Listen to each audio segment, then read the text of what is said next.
तो 2030 और 2032 के बीच में वर्ल्ड वॉर 3 जैसी सिचुएशन, महाभारत के बाद भी आपने देखा नक्शे बदले और अशांति हुई, ब्लड बात हुआ, लेकिन जब तक धर्म की स्थापना नहीं हुई तब तक हमने नहीं कहा कि युद्ध खत्म हो गया। आपकी एस्ट्रोलॉजी में अखंड भारत की तस्वीर नजर आती है। बिल्कुल, हम एक्सपेंशन होगा, भूमि गेन करेंगे, लेकिन भूमि गेन करने से पहले विचारधारा का परिवर्तन होगा। जड़ों की तरफ जा रहे हैं, वो सारा का सारा कल्चर, हमारा जो एक रिच संस्कार का एक हेरिटेज था, वो सब वापस आता दिखता है। तो एक नास्तिक देश चाइना क्या अखंड भारत की ओर या सनातन की ओर बढ़ता हुआ नजर आएगा? देखिए, चाइना, थाईलैंड, वियतनाम, इनमें थोड़ा सा समय लगेगा, आएंगे तो ये भी।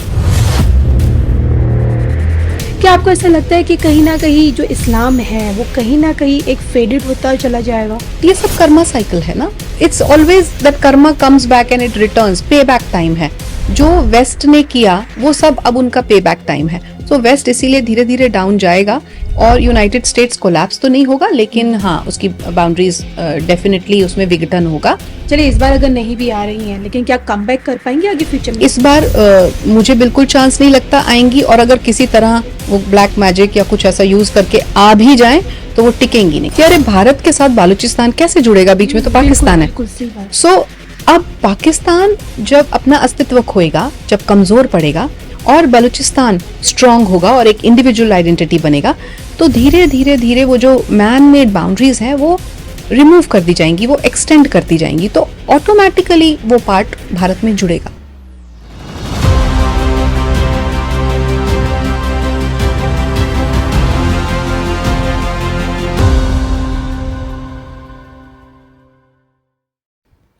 नमस्कार, धर्म ज्ञान के दर्शकों का स्वागत है। मैं हूं आपके साथ कविता राणा। आज आप जहां देखेंगे वहां आपको युद्ध के बादल मंडराते हुए दिखेंगे। इस वक्त आप जानते हैं जिस तरह से ईरान, इजराइल, अमेरिका युद्ध में कूदे हुए हैं, जिसके चलते पूरा का पूरा मिडिल ईस्ट चल रहा है। आज की परिस्थितियों को देखते हुए क्या हम ये सोच सकते हैं कि जो युद्ध द्वापर में, सोचिए, कुरुक्षेत्र की धरती पर महाभारत लड़ी गई थी, क्या उसी तरह की महाभारत अब हमें इस कलयुग में भी देखने को मिलेगी?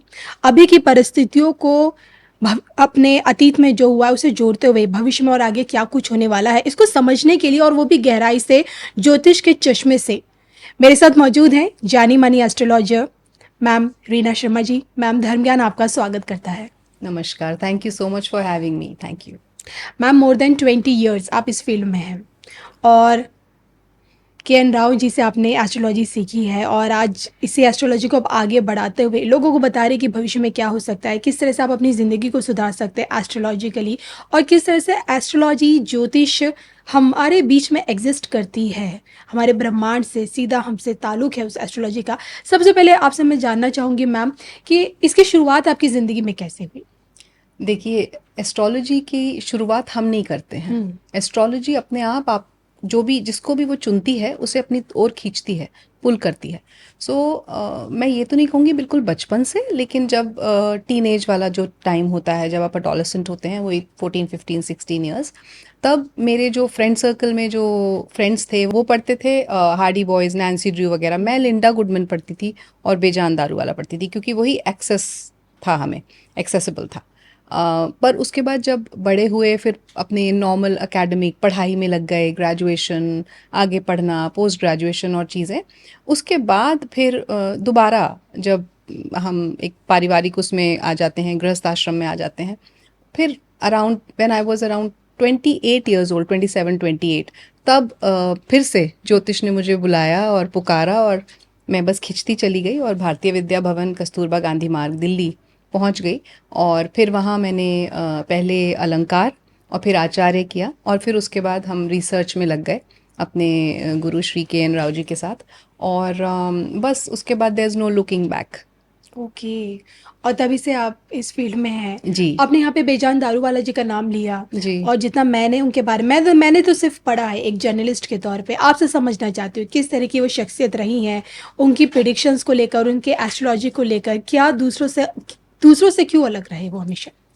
देखिए, उस समय की जबकि मैं बात बता रही हूँ, मैंने आपको बताया मेरी उम्र कुल 15-16 साल की थी, तो उस समय तो बस ये क्यूरियोसिटी होती है कि आप, ये ग्रह है और ये राशि है तो इंसान का व्यक्तित्व कैसा होगा। सो उसमें हम इंटरेस्टेड रहते थे as a young kid, you know, कि भाई कोई लड़की है, कोई लड़का है या कोई इंसान है तो वो कैसा होगा। सो वो बहुत अच्छा डिस्क्रिप्शन होता था और बिल्कुल एकदम कनेक्ट करता था। तो तब बड़ा इंटरेस्ट आता था उनको पढ़ने में। और एज फार एज शख्सियत की आप बात करें तो मैं पर्सनली उनको कभी मिली नहीं, बट हाँ, he was a big name at that time. बिल्कुल। और आज मैं आपसे समझना चाहूँगी, देखिए हमने कहते हैं कि हमारे साथ जो कुछ भी हो रहा है वो हमारे अतीत से कहीं न कहीं कनेक्टेड होता है। जी। ये भी मैंने मेरे दर्शक और मैंने समझने की कोशिश की है कि ज्योतिष ना सिर्फ़ आपको भविष्य के गर्भ में क्या छिपा है ये बताता है एक आईने के तौर पर, बल्कि आपके पास्ट में भी क्या आप रहे हैं वो भी बताता है। जी। और आप हमेशा कहते हैं कि ज्योतिष का मतलब सिर्फ़ प्रेडिक्शंस नहीं है, ये एक तरह की गाइड है। तो जो महाभारत हमने अपने पढ़ी ग्रंथों में पढ़ी और अभी जो चीज़ें हो रहा है, क्या हम इनको रिलेट कर सकते हैं? बिल्कुल कर सकते हैं। और ये सारे जो रिलेशंस हैं या जो कनेक्शंस हम प्लानिटरी अलाइनमेंट से, ग्रहों के जो बैठने के तरीके से और नक्षत्रों के कनेक्शन से देखते हैं, उसमें सिर्फ ज्योतिष एक साइंस की तरह या एक कैलकुलेशन की तरह नहीं, उसमें इंट्यूशन भी आता है, उसमें डिवाइन ब्लेसिंग भी आती है। और मैं तो ये कहूँगी कि अगर कुछ प्रिडिक्शंस किसी भी ज्योतिषी की सही हुई हैं तो वो एक भगवान की बहुत बड़ी कृपा होती है कि माँ सरस्वती उसकी जीवा पे वास करें जब वो बोले। जी। सो मेरा ऐसा मानना है कि ये सारी की सारी चीज़ें हमें समझने के लिए पास्ट में जाना बहुत ज़रूरी होता है, क्योंकि ज्योतिष भी और किसी साइंस की तरह एक ऐसा डिवाइन टूल है जिसमें हम अगर पैटर्न्स पढ़ें कि पास्ट में क्या हुआ और कब हुआ, कौन से ऐसे अलाइनमेंट्स बने प्लैनेट्स के कि ये सिचुएशन या इस तरीके की कोई घटना घटी। सो अगर आज के संदर्भ में मैं बात करूं कि आज क्या चल रहा है, आप देख रही हैं सब तरफ युद्ध चल रहे हैं और सब तरफ से आप कुछ ना कुछ सुन रही हैं, चाहे वो ईरान हो, यूक्रेन हो, इजराइल हो, यूएस हो, मुझे तो लगता है कि अभी जो परिस्थितियां चल रही है, मैं आपका एक पॉडकास्ट देख रही थी, जी। 2026 की शुरू में आपने पॉडकास्ट दिया था। जी। एंड यू से कि आप देखेंगे कि दो देशों के बीच में युद्ध, हिंसक युद्ध होता हुआ दिखेगा। मतलब पूरी दुनिया में कहीं ना कहीं ये चीजें देखने को मिलेंगी, रक्तपात आपने कहा कि दिखेगा, और अभी वो सारी चीजें हो रही हैं। बिल्कुल बिल्कुल। और इसके लिए ना बहुत आपको इसको बड़े तरीके से पढ़ना पड़ता है। सिर्फ ये नहीं है कि अब ये सिचुएशन चल रही है तो उस देश का आपने हॉरोस्कोप बनाया और उसको पढ़ लिया, बस सिर्फ हो गया, ऐसा नहीं होता है। It's a very deep science and बहुत ही डीप रिसर्च होती है इसके पीछे। एक अगर मैं आपको थोड़ा समझाने की कोशिश करूं शॉर्ट में, तो एक 60 साल की साइकिल होती है जिसे हम संवत्सर साइकिल कहते हैं। जी। उस 60 साल की साइकिल को हम 3 पार्ट्स में डिवाइड करते हैं, 20-20-20। सो जो लास्ट वाला जो ये पार्ट है, ये 2020 में शुरू हुआ था जब कोविड शुरू हुआ था। जी। So that was the time जब मेदिनी में मैंने और ज़्यादा डीप जाना शुरू करा, क्योंकि मेरे पास सवाल आते थे कि मैम कोविड कब ख़त्म होगा, ये तो शुरू हो गया, पता नहीं क्या है क्या नहीं है। सो उस तरीके के जब क्वेश्चंस आते थे तब मैंने उसमें ज़्यादा डीप डाइव किया। और फिर मैंने ये फाइंड आउट करा कि जो प्लानिटरी कंजंक्शंस हैं, उस समय आप 2019-2020 में देखेंगे तो एक ग्रेट कंजंक्शन बोलते हैं शनि और बृहस्पति का, क्लोज डिग्रीज में जब वो आ जाते हैं तो वो कंजंक्शन हुआ था। उसके साथ साथ फिर हम मंगल और राहु केतु को भी देखेंगे, क्योंकि अगर कुछ नेगेटिव हो रहा है तो इन तीनों का भी उसमें डेफिनेटली इम्पैक्ट होगा। सो वो सिचुएशन वहाँ हमने कोविड के टाइम देखी। उसके बाद हम और आगे बढ़े तो हम धीरे धीरे धीरे समय को बदलता हमने पाया, चाहे वो हम डिजिटलाइज होते गए, चाहे हम आत्मनिर्भर बनते गए, बट उसके साथ साथ नेगेटिविटी पीछा नहीं छोड़ रही थी। एक बार जो वायरस आया, फिर अब उसके बाद हम देख रहे हैं कि नेचुरल कैलामिटीज़ बहुत हो रही हैं, कहीं अर्थक्वेक्स जो हैं या सुनामी जो है वो बढ़ बढ़ के आ रही है। और यूएस में भी फॉरेस्ट फायर हुआ, इस तरीके की चीज़ें, मतलब कुछ तो गड़बड़ है। सो 2025-26 में 25 में पहलगाम हुआ, और उससे कुछ समय पहले ही, आई थिंक 2024 का एंड था, I went to a podcast, या 25 की बिगिनिंग थी, जहां मैंने कहा था कि अब there is no looking back, अब हम रुकेंगे नहीं, अब युद्ध ही युद्ध देखेंगे सब जगह। और वही होना शुरू हो गया, फायर, ब्लड बाथ, सब जगह अग्रेशन है, क्योंकि मंगल ड्राइविंग सीट पे आ गए। और 2025 एंड 2026 टर्निंग पॉइंट बन गए। एक ये फाउंडेशन ईयर्स हैं। अभी ये जो हम देख रहे हैं ये कुछ नहीं है, ये सिर्फ ये ट्रेलर है। ट्रेलर 25 था और 26 जो है वो ट्रिगर पॉइंट है। अब यहाँ से ट्रिगर हो रही हैं चीज़ें, और धीरे धीरे धीरे 26 एंड 27 जो आप देखेंगे दोनों साल में, आप बहुत सारे प्रॉक्सी वॉर्स देखेंगे, सीक्रेट वॉरफेयर देखेंगे, साइबर अटैक्स एंड साइबर वॉरफेयर्स देखेंगे। ओके। ये जो बूट्स ऑन द ग्राउंड होता है ना कि जाके हम हाथी घोड़े पे लड़ रहे हैं, ये जरूरी नहीं है वो होगा। ये वाला वो टाइम है क्योंकि समय बदल चुका है। महाभारत के समय पे जो सिचुएशन थी, हम हमेशा देश काल परिस्थिति को लेके चलते हैं, वो इस समय नहीं है, लेकिन प्लानिटरी अलाइनमेंट्स वही हैं जो महाभारत के समय पे थे। किस प्रकार इनफैक्ट से मैम? मैं आपको बताती हूँ, अभी हम उस ओर अग्रसर हैं, तभी मैंने बोला ट्रिगर है, टर्निंग है। जब महाभारत शुरू हुआ था तब शनि भरणी नक्षत्र में थे, तब युद्ध की शुरुआत आगाज हुआ। अब अभी हम चल रहे हैं उत्तर भाद्रपदा नक्षत्र में, शनि की बात कर रही हूँ, और उत्तर भाद्रपदा के बाद रेवती और फिर अश्विनी और फिर भरणी आएगा। ओके। सो आप समझिए कि अभी तो युद्ध शुरू ही नहीं हुआ अगर हम उस नजरिए से देखें। लेकिन बहुत सारे अलग अलग तरीके के वॉरफेयर शुरू हो गए हैं, ट्रेड वॉर शुरू हो गया, इकोनॉमिक वॉर शुरू हो गया, साइबर वॉर शुरू हो गए, ये सब तो हो रहा है। तो मैं क्या ये मानूं, जब शनि भरणी नक्षत्र में आएंगे जी, तो क्या हम वो विश्व युद्ध वाली तस्वीर हमारे आंखों के सामने होगी? उस समय शुरुआत हो जाएगी, क्योंकि भरणी नक्षत्र युद्ध का एक बिगिनिंग थी, स्टार्टिंग थी। उसके बाद जब भरणी से रोहिणी में जाते हैं, भरणी के बाद और एक नक्षत्र आएगा, और फिर जब कृतिका के बाद रोहिणी में जाएंगे, तब आप देखेंगी कि एक रिकंस्ट्रक्शन शुरू हो जाएगा। मतलब अगर मैं आपको इसको बाइट्स में बताऊं या पीसेस में बताऊं, तो 2026 हमारा ट्रिगर है। 27-28 हमारा वो वाला वॉरफेयर है जो secretive warfare, proxy warfare. 29 mid के बाद से वो समय आएगा जो मैंने बोला कि रियल युद्ध, जो काइनेटिक एक्शन है, जो रियल एक्चुअली जो वॉर जैसी सिचुएशन है, वो आएंगी। और फिर वो समय आएगा जब रीस्ट्रक्चरिंग होती है।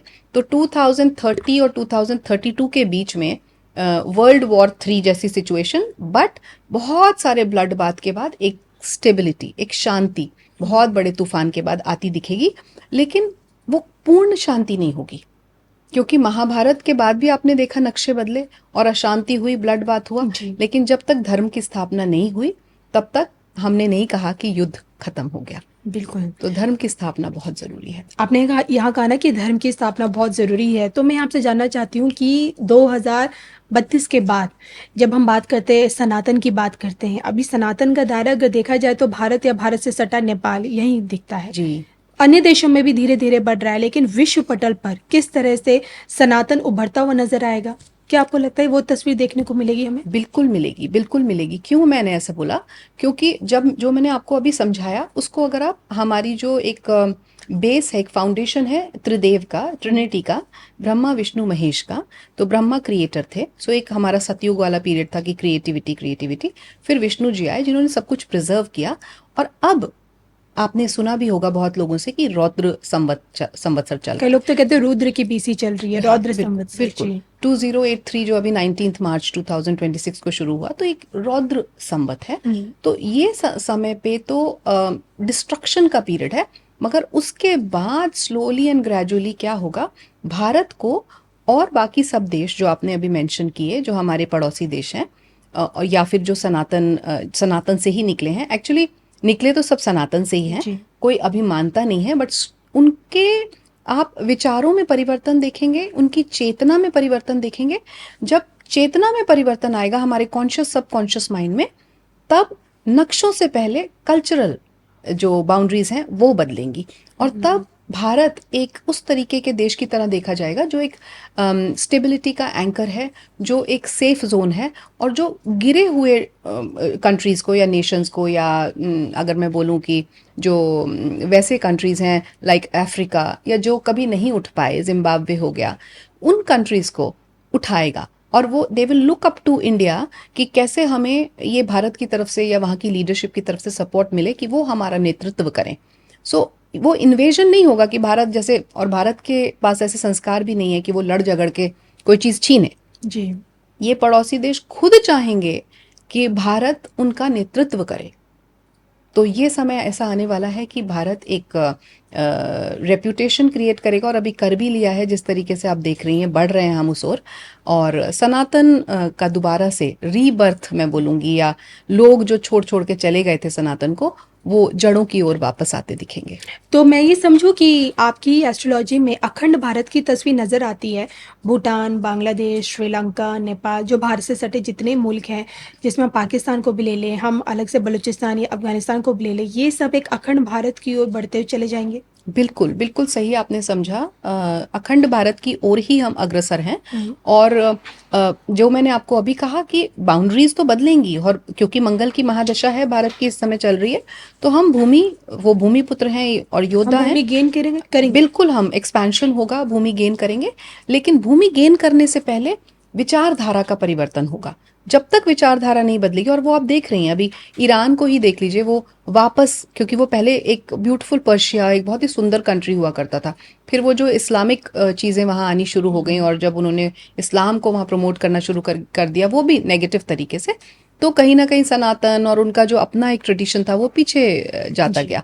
अब वो सब चीज़ें, हम जड़ों की तरफ जा रहे हैं। वो सारा का सारा कल्चर, वो हमारा हेरिटेज, हमारा जो एक रिच संस्कार का एक हेरिटेज था, वो सब वापस आता दिखता है मुझे। लेकिन इन सब के बीच जब मैं बात करती हूँ चाइना की, हमारे लिए तो इस वक्त अगर उसकी एक इमेज होती है तो एक नास्तिक देश के तौर पर होती है, तो एक नास्तिक देश चाइना क्या अखंड भारत की ओर या सनातन की ओर बढ़ता हुआ नजर आएगा? देखिए, चाइना, थाईलैंड, वियतनाम, इनमें थोड़ा सा समय लगेगा, आएंगे तो ये भी, क्योंकि बुद्धिज्म को तो ये भी मानते हैं। जी। सो मैं इन्हें एकदम से ये नहीं बोलूंगी कि ये नास्तिक हैं या भगवान को नहीं मानते, पर उनका भगवान को मानने का तरीका कुछ और है। और वो ये मानने को तैयार नहीं है, जब से उन्होंने कैलाश मानसरोवर को उधर करा है, वो ये मानने को तैयार नहीं है कि वो भारत कॉपीराइट मारेगा उस पर, बिकॉज वो हमारा ही था हमेशा से। इट्स जस्ट दैट कि बाउंड्रीज बन गई। अब फर्क सिर्फ इतना है कि ज्योतिष जब देखता है या ग्रह जब देखते हैं, तो हम एक एरियल व्यू से देख रहे हैं कि ये ईरान है, ये भारत है, ये चाइना है। पर अगर ज्योतिष के नजरिए से देखते हैं तो कुर्मा चक्र हो गया या सर्वतोभद्र चक्र हो गया, वो बताता है कि ये जोन है, ये नॉर्थ ईस्ट है, ये ईस्ट है, ये वेस्ट है। ये जो बाउंड्रीज बनी है तो मैन मेड है, तो हमने बनाई है, आज है कल नहीं है। You understand? तो जैसे ही भारत का सर्वस्व बढ़ेगा और भारत को लोग मानने लगेंगे, और जैसा मैंने कहा सेफ एंकर की तरह देखेंगे, वहीं धीरे धीरे अपने आप खुद ब खुद वो कंट्रीज आने लगेंगे, और हमारा जो बाउंड्री है वो बढ़ती चली जाएगी। लेकिन अगर इस वक्त की परिस्थितियां तो अगर हकीकत देखें तो मिडिल ईस्ट जिस तरह से जल रहा है, जितने जितने खाड़ी देश हैं उनमें आपस में जो भिड़े हुए ईरान युद्ध में, कहा जा रहा है कि ये जितने मुस्लिम देश हैं आपस में ही लड़ मर जाएंगे। क्या आपको ऐसा लगता है कि कहीं ना कहीं जो इस्लाम है वो कहीं ना कहीं एक फेडेड होता चला जाएगा? बिल्कुल बिल्कुल बिल्कुल बिल्कुल, आपने एकदम सही कहा। इस्लाम फेड होने की तरफ है। लेकिन जब विचारधाराएं बदलती हैं, जब जड़ें अपनी जहाँ पे वो जमी हुई हैं वहाँ से छोड़ के दूसरी जगह जाती हैं, तब समय लगता है। ये ओवरनाइट नहीं होगा, ये अगले 2 साल में, 5 साल में नहीं होगा। जो मैंने 20 ईयर्स की साइकिल की बात करी थी, जो 2020 में शुरू हुआ था, वो 2020 से लेके 2040 तक है वो साइकिल। सो अब 2040 तक या अराउंड 2038-37 आप ये देखेंगी जो आपने अभी कहा कि इस्लाम ऑलमोस्ट फेड हो चुका है। मैम देखिए, हमने देखा ना, मैंने तो पढ़ा है वर्ल्ड वॉर 1 के बारे में, वर्ल्ड वॉर 2 के बारे में, कितनी जिंदगियां, किस तरह का नरसंहार हुआ, कितना खून बहा। अभी भी जो युद्ध हो रहे हैं अलग अलग देशों के बीच में, उसमें भी खून बह रही, जिंदगियां वहां पे भी खत्म हो रही हैं। बिल्कुल। आप कह रही कि रुद्र की बीसी में ये जस्ट स्टार्टिंग है, ट्रिगर पॉइंट है 2026, और 32 के आसपास हमें वर्ल्ड वॉर देखने को मिलेगी। तो अब जो चीज़ें हमें देखने को मिलेगी, क्या मैं वो समझूं कि वो महाभारत से भी अत्यंत भीषण युद्ध होगा, उसमें बहुत जिंदगियां, या हम, कई लोग तो दावा करते हैं कि पूरी दुनिया की जो आबादी है, ऑल ओवर द वर्ल्ड की जो पॉपुलेशन है, आधी खत्म हो जाएगी या 1/4 रह जाएगी? नहीं, बहुत हद तक देखिए, फियर मॉन्गरिंग मेरा कभी भी पर्पस नहीं होता, लेकिन ये बहुत हद तक ये बात सच है कि महाभारत से बढ़कर ही युद्ध आप देखेंगे, और महाभारत में जितना नुकसान हुआ था ऑलमोस्ट उतना ही आप देखेंगी या उससे कुछ ज़्यादा ही देखेंगी, क्योंकि उस समय सिर्फ हाथी घोड़ों पे लड़ाई होती थी, और उस समय कुछ रूल्स फॉलो होते थे कि शाम हो गई है, सूर्यास्त हो गया, तो अब लड़ाई नहीं होगी, या निहत्थे पे हाथ नहीं कर आप वार नहीं करेंगे। पर अब तो कोई रूल फॉलो नहीं हो रहा। अब तो जिसको जहाँ जो समझ में आ रहा है, क्योंकि अनैतिकता बढ़ गई है बहुत ज़्यादा, और जब जब अधर्म बढ़ता है तब तब इस तरीके की सिचुएशंस आती हैं कि आपको आपकी लिमिट्स ही नहीं पता, और जब लिमिट्स ही नहीं पता तो फिर विनाश भी उसी हिसाब से होगा। सो महाभारत तो सिर्फ 18 दिन चली जी, लेकिन ये जो युद्ध है ये आप फेजेस में कई साल तक होता हुआ देखेंगे। मैंने 20 साल की साइकिल बोली आपको, अगर मैं उसका एवरेज निकाल लूं या बीच में मैं सोचूं कि कब कब नहीं हो रहा है, तो 18 साल बनते हैं। कहाँ 18 दिन और कहाँ 18 साल। ओके। तो 18 साल तक जब हम इसी तरीके के सिनारियो देख रहे हैं, तो आप समझ सकती हैं कितना नरसंहार होगा, कितना ब्लड बाथ होगा और कितना नुकसान होगा। क्योंकि वॉर भी अब एक तरीके का नहीं रह गया, 1000 तरीके के युद्ध निकल आए हैं जी जिनके हम नाम सुनते हैं। बिल्कुल बिल्कुल। 18 दिन और 18 साल का कैलकुलेशन आपने हमें समझाने की कोशिश की है। ग्रह उस वक्त क्या ग्रह दशाएं थी, अब आगे क्या देखने को मिलेगी, इन सब के बीच जब जब सूर्य ग्रहण पड़ता है, जब जब चंद्र ग्रहण पड़ता है, अभी जो चंद्र ग्रहण पड़ा वो हमारे देश में दिखाई दिया, जी और उसके बाद हमने देखा ईरान का युद्ध छिड़ गया 2 अप्रैल के आसपास जो हुआ था, जी। उससे आसपास ही था। और ईरान का युद्ध 28 फरवरी को छिड़ा 28 शुरू हुआ। फरवरी और हाँ फरवरी से जस्ट पहले ही, माफ कीजिए, मुझे लगता है चंद्र ग्रहण पड़ा था, हमारे जी देश जी में भी जी, दिखाई दिया था। बिल्कुल बिल्कुल। लेकिन जब जब ये चंद्र ग्रहण और सूर्य ग्रहण लगते हैं तो महाभारत काल के समय लगने वाले ग्रहण से इनको जोड़ा जाता है। आपसे बिल्कुल समझना चाहती हूँ सत्यता क्या है, महाभारत काल के दौरान कितने ग्रहण लगे थे, उनकी क्या परिस्थितियां थी, और आगे भविष्य में जो ग्रहण लगते हैं उनकी क्या परिस्थितियां दिखाती है महाभारत काल से जुड़ी हुई। जी। देखिए, महाभारत के समय पे भी जब हम महाभारत पढ़ते हैं और उसमें हम डीप जाते हैं, तो हम देखते हैं कि इस तरीके की सिचुएशन कब बनी और क्या वो अब बन रही हैं और कब बन रही हैं। यस। इसीलिए मैंने आपको 2030 मेंशन किया। महाभारत के समय पे 3 इक्लिप्सेस या 3 ग्रहण, ऑलमोस्ट 3 ग्रहण एक पक्ष के आसपास रहे थे। इस समय भी मैं आपको कंपैरेटिव स्टडी बता रही हूँ, इस समय भी जून में, जून 1 से जून 15 2030 के बीच में एक ही पक्ष में 2 ग्रहण लग रहे हैं। मैं जून 2000 मिड की बात कर रही हूँ, 2030 की। उसी समय शनि भी रोहिणी नक्षत्र में भेदन कर रहे हैं। उसी समय जब चंद्रमा अमावस्या की ओर जा रहा होगा, बिकॉज ये वही सिनारियो है जो महाभारत में हुआ था, सो वही सिनारियो यहाँ पे रिपीट हो रहा है। और मंगल ड्राइविंग सीट पे ऑलरेडी चल ही रहे हैं, और मंगल की महादशा है। मंगल अगेन युद्ध के कारक हैं, और ज्येष्ठा नक्षत्र के साथ या अनुराधा के साथ जब कनेक्शन बनाएंगे, और ऑलरेडी इक्लिप्स है, मतलब राहु तो है ही सूर्य के पास। सो और साथ में रिक्ता तिथियां तो हर पक्ष में आती हैं, 3 से 4, चतुर्थी, नवमी, चतुर्दशी, और कुछ लोग अमावस्या को भी मानते हैं। सो जब रिक्ता तिथियां भी हैं, तो उसके दौरान उसी बीच में मुझे कुछ घमासान होता दिखता है। ओके। लेकिन उसके बाद after a lot of blood bath आप ये देखेंगे कि थोड़ी, जो मैंने पहले बोला, शांति, स्टेबिलिटी, बहुत नुकसान के बाद, बहुत सारी जानें गंवाने के बाद, बट कुछ ग्लोबल पीस ट्रीटीज साइन होंगी 2032 से पहले पहले, 2032 2033 से पहले पहले। तो वहाँ पे कहीं स्थिरता आती दिखती है, और भारत अपनी जो जगह, जो आपने बोला कि क्या वो विश्व गुरु बनेगा, क्या वो, तो वीटो पावर बनने की कगार पे होगा।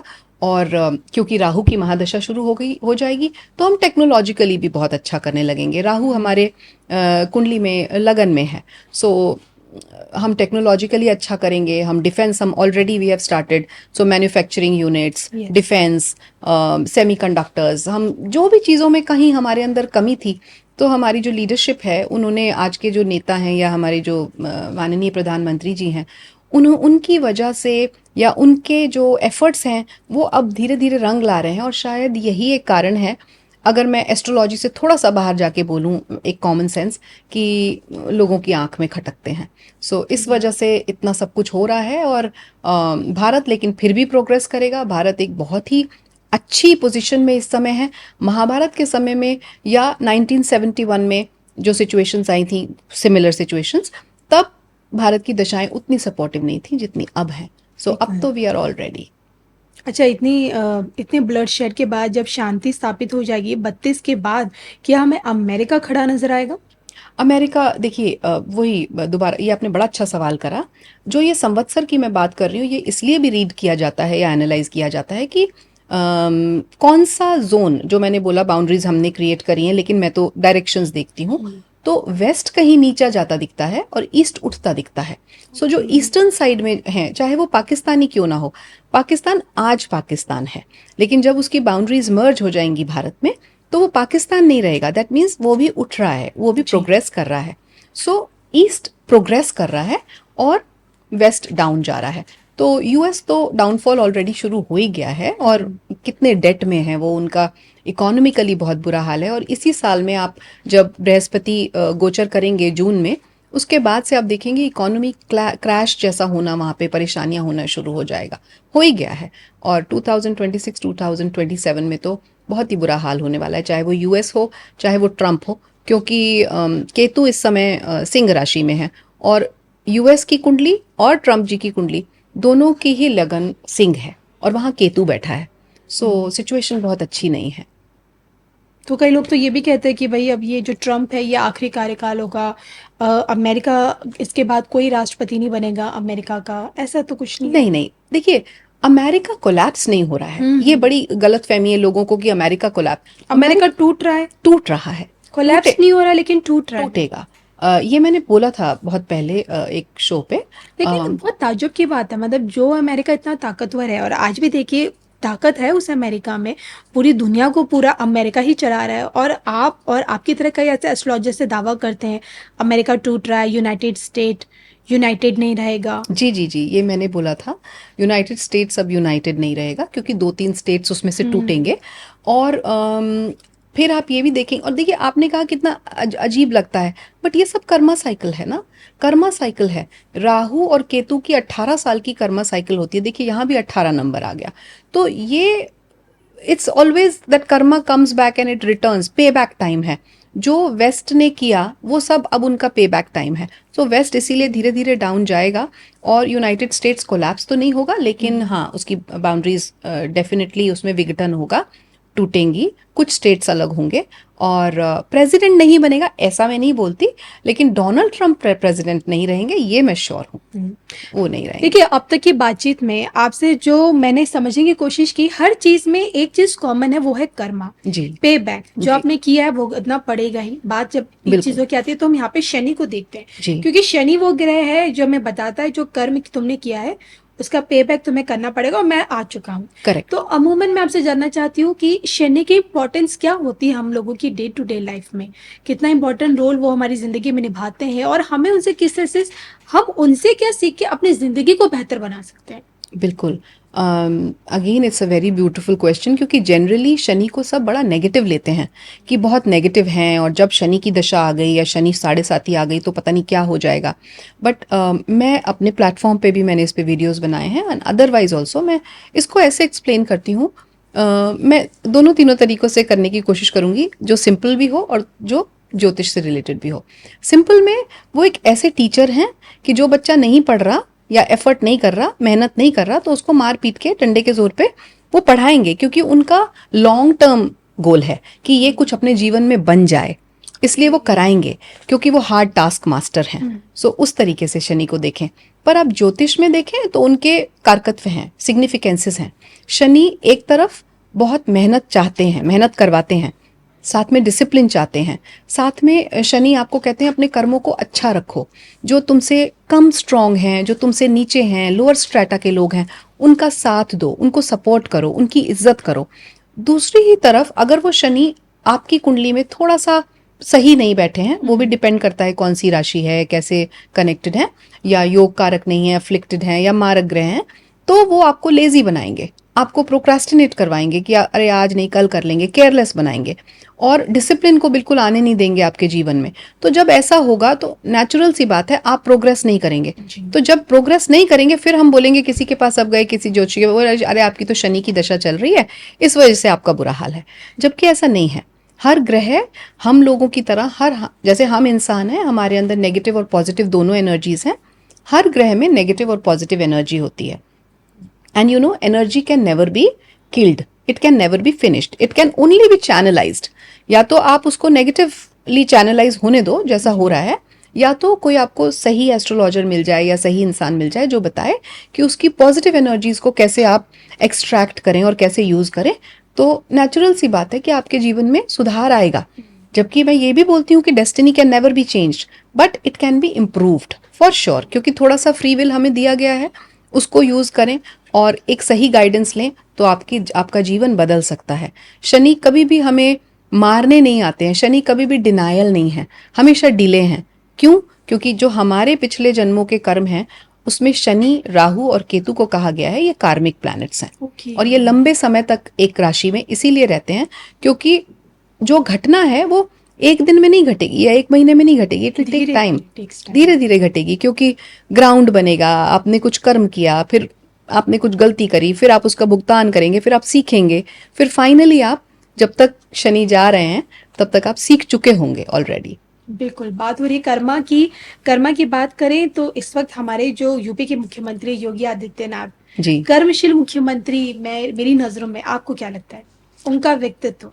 उनका व्यक्तित्व कॉम्बिनेशन है मंगल और शनि का, ओ, बहुत स्ट्रॉन्ग व्यक्तित्व है, और बहुत विरक्त भी हैं। उनकी कुंडली में केतु भी ऐसे बैठा है कि वो बहुत विरक्त हैं, वो जो कुछ करते हैं या जो कुछ करना चाहते हैं, और ये सिमिलैरिटी है योगी जी में और नरेंद्र मोदी जी में, कि दोनों ही बहुत देशभक्त हैं, बहुत विरक्त हैं, जो करते हैं देश के लिए करते हैं, उनका अपना कुछ ऐसा सेल्फिश मोटिव या कोई ऐसा नई सीक्रेट कोई मोटिवेशन है कि मैं ये काम अपने लिए करूं या अपने परिवार के लिए करूं, आपने देखा होगा। तो नरेंद्र मोदी जी जो हैं वो भी और योगी जी भी एक बहुत ही स्ट्रॉन्ग पर्सनालिटी और कैरेक्टर हैं। योगी जी को मैं जब देखती हूँ तो ये देखती हूँ कि उनके लिए right is right and wrong is wrong, उनके लिए बीच में ग्रे मैटर नहीं है, आइदर इट्स ब्लैक और वाइट, सीधा। सो वो जो स्ट्रेट फॉरवर्डनेस उनकी है, that is something which is very much required, और जो हमारी मंगल की महादशा चल रही है उसमें तो ऐसे ही पोटेंट लीडर्स हमें चाहिए। तो क्या वो जगह उन्हें मिल पाएगी आपको लगता है? आप सीएम की कुर्सी की बात कर रही हैं? सीएम से पीएम तक जाने का रास्ता? देखिए, उनकी 7.5 का ये आखिरी पड़ाव है, ये लास्ट फेज चल रहा है। अभी उन पे 7.5 7.5 चल रही है जी, और उनका ये लास्ट फेज है। तो 7.5 जब जा रही होती है, इन जनरल बोला जाता है कि कुछ हमें कुछ देकर जाती है। प्लस उनकी जो दशाएं हैं चैलेंजिंग है, इस समय बहुत चैलेंजेस वो फेस करेंगे अभी, लेकिन वो बहुत स्ट्रॉन्ग पर्सनालिटी है, उन्हें कोई हरा नहीं सकता है। तो मुझे ऐसा लगता है अभी जो इलेक्शंस होंगे उसमें सीएम बनने के उनके बहुत प्रबल चांसेस हैं, और उसके बाद वो एक नेक्स्ट पेडेस्टल पे जाते हुए मुझे दिखते हैं after mid of 2027। Next pedestal can be PM, prime minister, और something else, but in the central government. Okay. और यहाँ पे पीएम मोदी जी के लिए मुझे तो लगता है अभी का जो वक्त है बहुत ही क्रूशियल है। बहुत क्रूशियल। क्या मैं समझूं ये जो उनका वक्त है उनके टेल जो अब जो उनका बर्थडे आएगा सितंबर में तब तक चलेगा?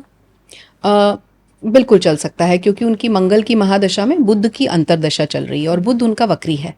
वक्री बुध है, इंटेलिजेंट बनाता है, इंटेलेक्ट बनाता है, कूटनीति देता है, चाणक्य जैसा उनको बनाता है। लेकिन बुध और मंगल दे आर नॉट फ्रेंड्स, तो क्लैशेस, चैलेंजेस, उनके नाम पे स्कैंडल्स होना, उनकी छवि खराब करना, धूमिल करना, उनके बारे में आप लोगों के मुख से जो कभी जिनके अंदर कभी हिम्मत नहीं थी बोलने की, वो उनके लिए उल्टा बोलें, ऐसा सब सुनेंगे।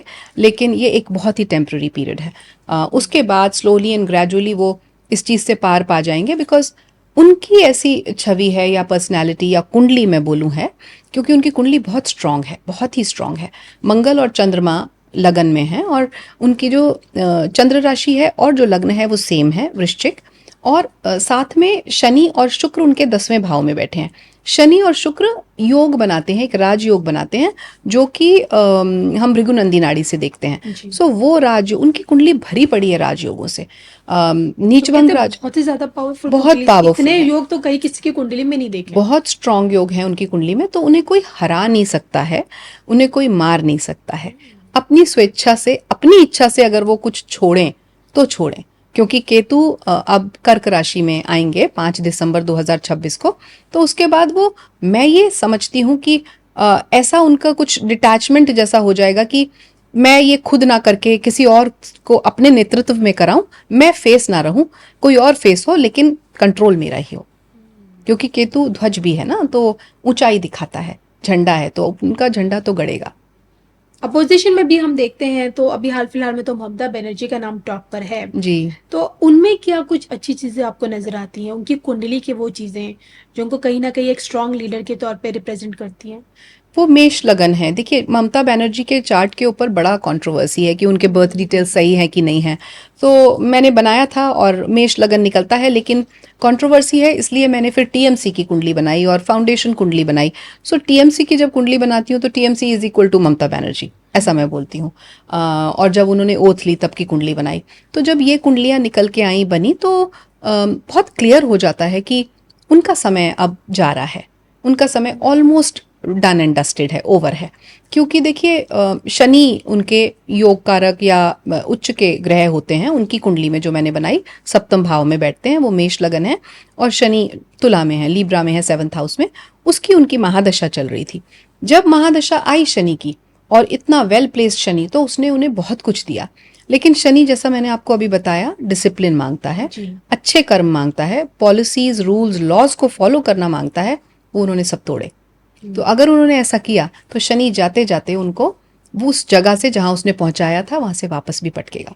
चलिए, इस बार अगर नहीं भी आ रही हैं, लेकिन क्या कमबैक कर पाएंगे आगे फ्यूचर में? नहीं लगता आपको? बिल्कुल नहीं, देखिए इस बार मुझे बिल्कुल चांस नहीं लगता आएंगी। और अगर किसी तरह वो ब्लैक मैजिक या कुछ ऐसा यूज करके आ भी जाएं तो वो टिकेंगी नहीं। जैसा मैंने नीतीश जी के लिए कहा था कि वो अगर आ भी जाएंगे तो टिकेंगे नहीं। सिमिलरली अगर ये आ भी जाती हैं तो टिकेंगी नहीं। आना वैसे बहुत मुश्किल है, धूमिल लगता है मुझे। इनका ओवरऑल जो करियर है पॉलिटिक्स में, वो मुझे अब बहुत मतलब खत्म ही लगता है। Like I said, done and dusted, weak है, बहुत नेग्लिजिबल। मुझे नहीं लगता ये वापसी कर पाएंगी, नो कम बैक। ओके। देखिए, हमने बात की 2032 तक की कि किस तरह से अशांति रहेगी, फिर शांति आएगी, तो चीज़ें चलती रहेंगी, भारत विश्व गुरु भी बनेगा, हिंदू राष्ट्र के तौर पे भी धीरे धीरे उभरता वापस बनेगा। लेकिन इन सब के बीच 32 तक के पहले का जो पीरियड है हमारे देश के अंदर, क्या लगता है माहौल कैसा होगा? अभी जो हमने देखा है, हमने देखे पुलवामा अटैक हो गया, उसके बाद हमने ऑपरेशन सिंदूर भी किया। क्या ये चीज़ें बार बार हमें आगे भी देखने को मिलेंगी? फिर आतंकी हमला, फिर हम रिटेलिएट करेंगे, फिर हम एक नया ऑपरेशन करेंगे, फिर हम सर्जिकल स्ट्राइक करेंगे। ये आगे भी रहेगा इतने सालों में? बिल्कुल बिल्कुल रहेगा कविता जी। जैसा मैंने अभी आपको बोला, ये सब कुछ फेजेस में होता रहेगा। मैं आपसे जानना चाहती हूँ कि अगर योगी जी जी की गवर्नमेंट आती है, आप भी देखती हैं, जी उनके स्टार पोजीशंस आपने समझा दिए हैं, अगर उनकी गवर्नमेंट आती है एज अ पीएम, तो उनके कार्यकाल में कुछ ऐसी चीजें, इस तरह की हिमाकत करने की कोशिश करेगा पाकिस्तान? देखिए, पाकिस्तान तब तक उस लायक नहीं रहेगा जो मैं टाइम पीरियड आपको बता रही हूँ, क्योंकि मिड ऑफ 2027 तक ही मैंने ये पहले बहुत बार बोला है, मुझे ऐसा लगता है कि पीओके हमारे पास आ चुका होगा। आप 27 में बता रही है? मिड 2027 से पहले पीओके आ चुका होगा। बिकॉज ये जो पीरियड है, जो अभी 2 अप्रैल को अभी पीरियड शुरू हुआ है, आज हम बात कर रहे हैं, I think today is 5th अप्रैल। सो 2 अप्रैल को मार्स जो है उन्होंने ट्रांजिट किया है और मीन राशि में शनि के साथ जाके जुड़े हैं। सो जब ऐसी सिचुएशन आती है, दोनों की एनर्जीज, इसको विस्फोटक योग कहते हैं ज्योतिष में, और मैं इसे नॉर्मली एक्सीडेंट योग बोलती हूँ। ऐसी सिचुएशन एक जलीय राशि में बन चुकी है जो कि 10-11 मई तक है। सो ये जो पीरियड है ये बहुत ही पोटेंट है for any kind of kinetic action. जबकि मैं ये मानती हूँ कि काइनेटिक एक्शन से पहले जो एक सीक्रेट वॉरफेयर वाली सिचुएशन थी, वो 21 मार्च से ऑलरेडी शुरू हो चुकी है। आपने देखा होगा, और ये मैंने वीडियो बनाया था, आपने देखा होगा किस तरीके से न्यूज़ आने लगी है हर दिन। आप 23-24 मार्च से सुन रही हैं ना कि प्राइम मिनिस्टर ने, मोदी ने पार्लियामेंट हाउस में जाके बोला, फिर हमारे जो डिफेंस मिनिस्टर हैं उन्होंने बोला, क्योंकि चीज़ें ऑलरेडी बैक एंड पे हो रही हैं। और सबसे ज़्यादा जो आज के टाइम पे सही तरीका है दुश्मन को हराने का, वो है उसको आइसोलेट कर दो। उसको आइसोलेट कर दो, उसके कोर में घुस जाओ और उसको पता भी ना चले कि कब वो हार गया। So things are happening at the back end जो आज हम नहीं देख पा रहे हैं। सिमिलरली जैसे धुरंधर मूवी में दिखाया था, 2016 में नोटबंदी हुई, किसी को पता नहीं चला क्यों हुई, लेकिन अब सबको पता चल रहा है क्यों हुई। सो ये सिचुएशन ऑलरेडी चल रही है, हमें दिख नहीं रहा है। Secret warfare is going on between India and Pakistan, चल रहा है। लेकिन काइनेटिक एक्शन जैसा, एक स्ट्राइक जैसा, एक बड़ा वॉर नहीं लेकिन एक मेजर स्ट्राइक जैसा, मैं ज़रूर मुझे लग रहा है कि 10 मई से पहले पहले कुछ होगा ज़रूर। बाउंड्रीज डिस्टर्ब होंगी पाकिस्तान भारत के बीच में, specially the north eastern side, north east and west, ये 2 डायरेक्शंस मुझे समझ आते हैं। और पाकिस्तान तो नहीं रहेगा तब तक, मतलब टूट जाएगा खंडों में। टूटना तो शुरू हो ही गया है, टूट जाएगा। और मोदी जी हो चाहे योगी जी हो, ये पीरियड इटसेल्फ इज सच कि अब हम रुकने वाले नहीं हैं। अब भारत रुकने वाला नहीं है। पहले जब ये दशाएं आई थी, जैसा मैंने कहा ना, थोड़ा सौम्यता थी कि हम डिफेंसिव मोड में रहते थे, हम अटैकिंग मोड में नहीं रहते थे। बट अब ये अटैकिंग मोड है। अब भारत अपने अटैकिंग मोड में है कि हम रेडी हैं, बताओ क्या करना है। ओके। ऐसे अटैकिंग मोड में जब योगी जी होंगे एज अ पीएम, क्या लगता है उस समय का भारत कैसा होगा? बहुत तोड़ फोड़, बहुत उथल पुथल, बहुत डैमेज, बहुत ब्लड बाथ, लेकिन सब कुछ सत्य के लिए, धर्म के लिए, कुछ भी अधर्म के लिए नहीं, क्योंकि जब अधर्म बहुत बढ़ जाता है तो खुद महाकाल को आना पड़ता है। जब महाकाल आएंगे तो युद्ध होगा, युद्ध होगा तो ब्लड शेड्स होंगे, जब ब्लड शेड्स होंगे, ब्लड बात होगा, उसके बाद शांति आएगी। सो समय तो है ऐसा। देखिए, जब 2014 में पीएम मोदी जी आए तो लोगों ने बीजेपी की कुंडली बनानी शुरू कर दी, और उस वक्त जब पीएम मोदी जी ने पहली बार ये नारा दिया था कि कांग्रेस मुक्त भारत, मुझे याद है, तो मतलब कल्पना थोड़ा अलग था कि कांग्रेस मुक्त भारत 2014 में सोचना बड़ा मुश्किल था, लेकिन मोदी जी ने सोचा जी। और अब देखिए ज्यादातर स्टेट्स में बीजेपी है, और अब सवाल ये उठ रहा है कि क्या कभी कांग्रेस की वापसी हो पाएगी हमारे देश में? आपको लगता है कि आपने कभी कांग्रेस की कुंडली बनाई है जी। उनके कुछ ऐसा फ्यूचर, अपकमिंग फ्यूचर? नहीं, कांग्रेस भी बस अब खत्म है, जा रहा है। अगले 2-3 साल में, 4 साल में कांग्रेस विल बी ओवर। वापसी मुझे नहीं दिखती है, क्योंकि अगले 15 साल, 12 से 15 साल बीजेपी ही नजर आता है मुझे। बीजेपी अभी बहुत स्ट्रांग बैठा है, 15 से 12 साल कहीं नहीं जा रहा है। I am talking about BJP, I am not talking about Modi ji, but बहुत स्ट्रांग है। कांग्रेस मुझे ओवर ही लग रहा है, क्योंकि या तो वो छोड़ के भाग जाएंगे देश, जो भी कांग्रेस की लीडरशिप है, या तो फिर उनकी जो एक वैल्यू है, जो उनकी जो साख कभी हुआ करती थी परिवारवाद की वजह से, वो सब धीरे धीरे अब धूमिल है। तो हम ये सोचे कि कांग्रेस फैमिलीज, गांधी परिवार सब हाँ, शेयर आउट, बिल्कुल बिल्कुल, खत्म हो हाँ गए। जी, हाँ जी, धीरे धीरे धीरे धीरे होगा ये सब कुछ, एकदम ओवरनाइट नहीं होगा। It will take at least 4 to 5 years। Okay, चलिए, आप ही के पॉडकास्ट को मुझे लगता है बलूचिस्तान के लोग ज्यादा सुनते हैं, क्योंकि आप ही एस्ट्रोलॉजर हैं जो उनके अलग राष्ट्र होने की भविष्यवाणी कर रहे हैं अभी से। मैंने बहुत पहले बोला था, और जब मैं बोलकर आई थी, आप मानेंगी नहीं कविता जी, मुझे मेरे फैमिली मेंबर्स ने घर आके बोला था, क्या बोलाई तुम? मुझे तो लग रहा था कि मीर बलोच जो वहाँ के सबसे बड़े लीडर हैं, ट्विटर पे फुल एक्टिव रहते, लगता है आपको भी फॉलो करने लग गए होंगे। सो मुझे ये कहा गया था क्या बोलाई, तो मैंने कहा मुझे नहीं पता, माँ सरस्वती का वास था, क्या मेरे मुंह से निकला और क्या मैं देख के गई, क्या मैंने वहां इंटरप्रेट किया, मुझे नहीं पता, लेकिन दिस हैपेंड। और मैंने कहा था कि वो एक इंडिविजुअल आइडेंटिटी बनेगा, एक राज बनेगा, और फिर ये भी कहा था कि भारत में जुड़ेगा। तो लोगों का ये सवाल था, ज्योमेट्रिकल जियो पॉलिटिकली, जब आप मैप्स देखते हैं कि अरे भारत के साथ बालूचिस्तान कैसे जुड़ेगा, बीच में तो पाकिस्तान है। सो अब पाकिस्तान जब अपना अस्तित्व खोएगा, जब कमजोर पड़ेगा, और बलूचिस्तान स्ट्रांग होगा और एक इंडिविजुअल आइडेंटिटी बनेगा, तो धीरे धीरे धीरे वो जो मैन मेड बाउंड्रीज हैं वो रिमूव कर दी जाएंगी, वो एक्सटेंड करती जाएंगी, तो ऑटोमेटिकली वो पार्ट भारत में जुड़ेगा। सो वो होगा, इट विल टेक टाइम, लेकिन बलूचिस्तान भी मिड 2027 या 28 तक मुझे बिल्कुल बिल्कुल मर्ज होता दिखता है। ओके, इन सब के बीच क्या खतरा है अभी भारत को? आपको लगता है आगे भविष्य में सबसे बड़ा खतरा भारत को, जहाँ सावधान रहने की जरूरत है, भारतीयों को सावधान रहने की जरूरत है? सबसे बड़ा खतरा हमेशा कहा जाता है घर का विभीषण। सो जो इंटरनल कन्फ्लिक्ट्स हैं वो सबसे बड़ा खतरा है आज की डेट में। स्लीपर सेल्स हैं हमारे अंदर, जो हमारी सत्ता में और पॉलिटिकल रीजनल पार्टीज हैं, सबके सब मिलके। और मैं ये मानती हूँ कि ज्योग्राफिकली देखें या पॉलिटिकली देखें या एस्ट्रोलॉजिकली ना भी मैं उन चीज़ों को देखूं, क्योंकि सब नेशंस को तो एक साथ नहीं देख पाऊंगी, तो कॉमन सेंस भी ये कह रही है कि कुछ एक्सटर्नल पार्टीज हैं जो कि इंटरनल पार्टीज को प्रोवोक कर रही हैं, सो दैट हमारी लीडरशिप या हमारा भारत या हमारी सत्ता हिल जाए।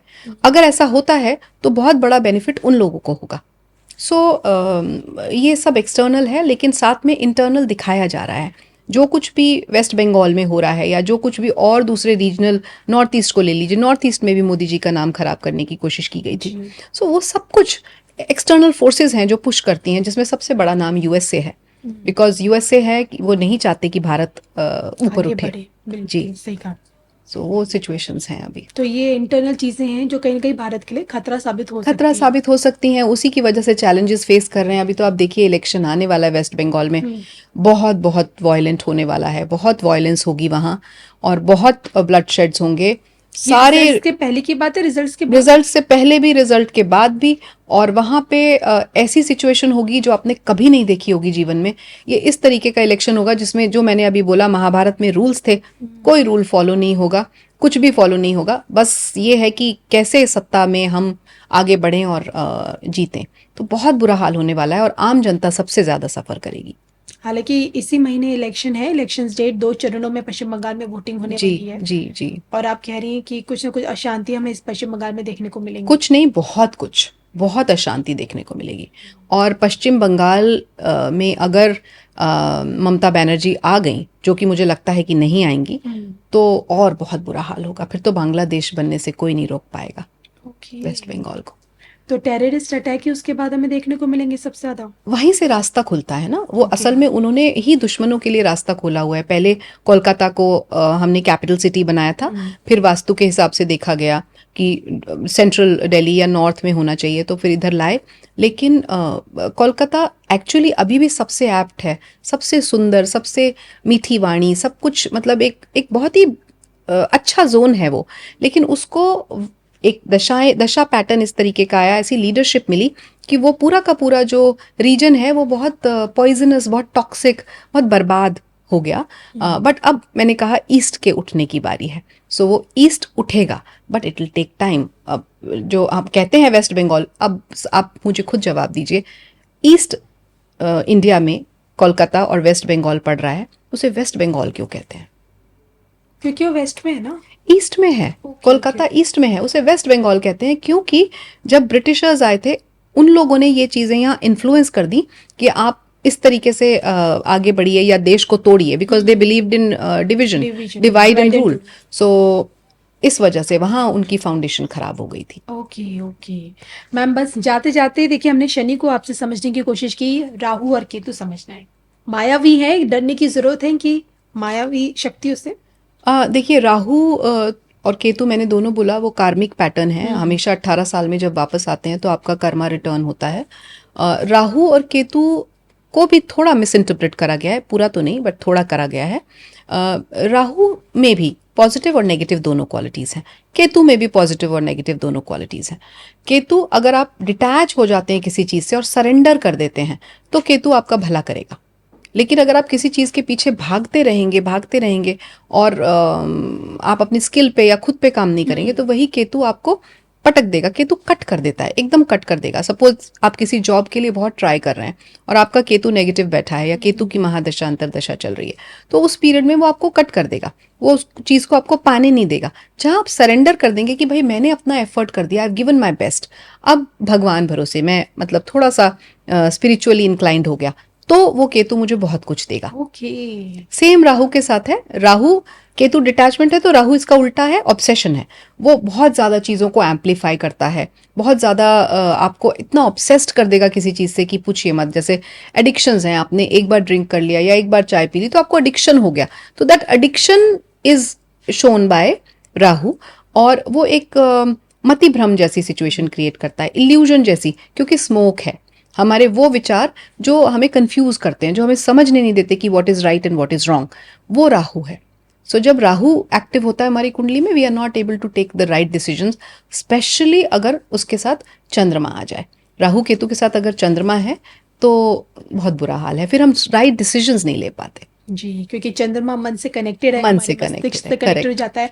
अच्छा, जाते जाते 9 ग्रह 9 प्लैनेट्स, अब हर किसी का अपना अपना रोल होता है, लेकिन आपने जो एस्ट्रोलॉजी सीखी है, समझने की कोशिश की, उसमें आपको कौन सा पावरफुल लगा है प्लैनेट?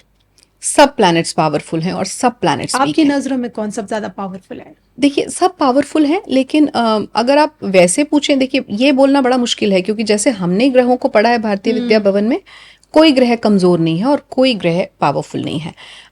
डिपेंड करता है आपकी कुंडली में वो फंक्शनली मेलिफिक है या फंक्शनली बेनिफिक है। फॉर एग्जाम्पल बृहस्पति को कहा जाता है कि सबसे अच्छा प्लैनेट है, सबसे बेनिफिक है, सबसे प्योर है। लेकिन वही अगर जाके वृषभ या तुला में बैठ जाए लगन में, तो वहां के लिए वो फंक्शनली मेलिफिक है, वहां वो अच्छा नहीं है, एक अकारक ग्रह है। उसकी जब दशाएं आएंगी तो आपके साथ जीवन में अच्छा नहीं होगा। वहीं शनि को बुरा कहा जाता है, लेकिन वो योग कारक ग्रह बनता है इन्हीं दोनों के लिए, वृषभ हो गया और तुला हो गया। और शनि अगर वहां बैठे हैं लगन में तो वो आपको हार्ड वर्किंग बनाएंगे और अपनी दशाओं में बहुत कुछ देंगे, आपकी साढ़े साथी में भी आपको बहुत कुछ देंगे। तो इट डिपेंड्स कि आप कौन सी कुंडली में हैं, आपका लगन क्या है, किस जगह कौन से भाव में है, कैसे आप कनेक्ट होते हैं दूसरे प्लैनेट्स के साथ। यू कांट से कि कोई प्लैनेट वीक है या स्ट्रांग है। बिल्कुल मैम, बस जाते जाते अभी की परिस्थिति को देखते हुए दर्शकों के लिए आपका एक मैसेज। देखिए मेरा बस इतना मानना है, मैं सभी से ये बोलूँगी कि डरने की ज़रूरत नहीं है। ये जो कुछ भी कन्वर्सेशन यहाँ हो रही है या जो भी कुछ आप सुन रहे हैं और दूसरे चैनल्स पे और दूसरे एस्ट्रोलॉजर्स के मुंह से, तो this is not the time for fear mongering. सिर्फ और सिर्फ इतना सोचिए कि हमें मिलजुल के तैयार रहना है। अब ये मत सोचिएगा कि मैं मोदी जी की तरह बात कर रही हूँ, लेकिन उन्होंने भी यही कहा कि सतर्क रहिए, एक साथ रहिए, एकजुट रहिए। जब तक आप एक दूसरे का हाथ पकड़ के रहेंगे, कलेक्टिव प्रेयर्स करेंगे, आपको कोई कुछ नहीं कह पाएगा, कोई कुछ नहीं कर पाएगा। डरना नहीं है पर तैयार रहना है। और तैयारी के लिए मैं पता नहीं पिछले कितने वीडियोस में कितनी बार बोल चुकी हूँ, आपके पास लिक्विड कैश होना चाहिए अपने घर के मेंबर्स के हिसाब से। आपके पास फिजिकल गोल्ड रहना चाहिए हमेशा। आपके पास एक सोलर चार्जर ज़रूर होना चाहिए, जिससे आप कभी भी लाइट जाए या कनेक्टिविटी नहीं है तो आप अपने फ़ोन्स को चार्ज कर सकें, क्योंकि phone is connectivity right now. Although internet भी बीच बीच में जाएगा आएगा, क्योंकि जैसा मैंने कहा मंगल और शनि अभी मिले हुए हैं, तो एक समुद्र मंथन जैसी सिचुएशन है, पानी के नीचे आग है। तो ऐसा हो सकता है कि इंटरनेट कुछ समय के लिए इस अप्रैल मई के महीने में जाए, क्योंकि ऑयल लीकेज होगा, समुद्र मंथन हो रहा है और बहुत ज़बरदस्त शिप्स वगैरह का नुकसान वहाँ हो रहा है। हमें ऑयल और गैस की प्रॉब्लम हो सकती है। But as compare to other countries, Bharat बहुत स्टेबल है और बहुत अच्छी तरीके से इस सारी सिचुएशन को संभाल पाएगा। बस हम सबको साथ मिल के रहना है। और हाँ, मेडिसिन्स हमेशा अपने पास रखें अगर आप रेगुलर टेकर्स हैं कोई भी तरीके की दवाई के लिए। तो इसी के साथ मुझे और रीना मैम को दोनों को अनुमति दीजिए। नमस्कार। नमस्कार।